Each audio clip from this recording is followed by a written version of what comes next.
इजाज़त नहीं मिली। 1962 के युद्ध में एयरफोर्स का इस्तेमाल करते तो चीन पर CDS का बड़ा बयान। नई दिल्ली, भारत और चीन के बीच 1962 के युद्ध में यदि भारतीय वायुसेना IAAF का उपयोग किया जाता तो चीनी हमले को काफ़ी हद तक रोका जा सकता था। यह बात chief of defence staff CDS general Anil Chauhan ने कही है। उन्होंने कहा कि उस समय वायुसेना का इस्तेमाल उग्र माना जाता था, लेकिन अब हालात बदल चुके हैं, जैसा कि हालिया ऑपरेशन सिंदूर में देखा गया। जनरल चौहान ने यह टिप्पणी लेफ्टिनेंट जनरल SPP थोराट की संशोधित आत्मकथा रेवेली टू रिट्रीट के पुणे में विमोचन के दौरान एक वीडियो संदेश में की।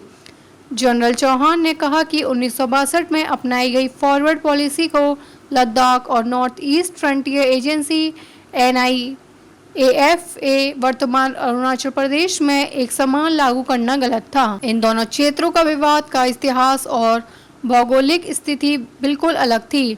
CDS ने कहा कि फॉरवर्ड पॉलिसी को लागू करने में एकरूपता ठीक नहीं थी। लद्दाख में चीन पहले ही भारतीय क्षेत्र पर कब्जा कर चुका था, जबकि NIAFA में भारत का दावा मजबूत था। दोनों क्षेत्रों के लिए एक जैसी नीति अपनाना रणनीतिक भूल थी।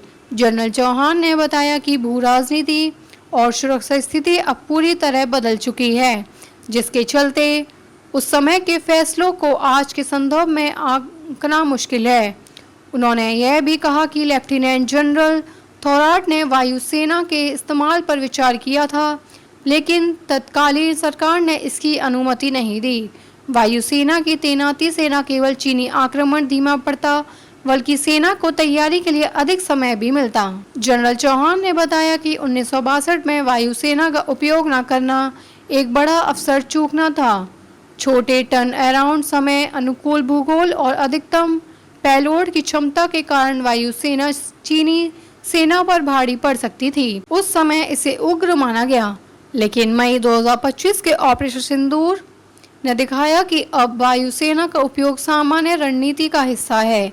इस ऑपरेशन में भारत ने पाकिस्तान और POK में आतंकी ठिकानों को नष्ट करने के लिए वायु शक्ति का उपयोग किया था।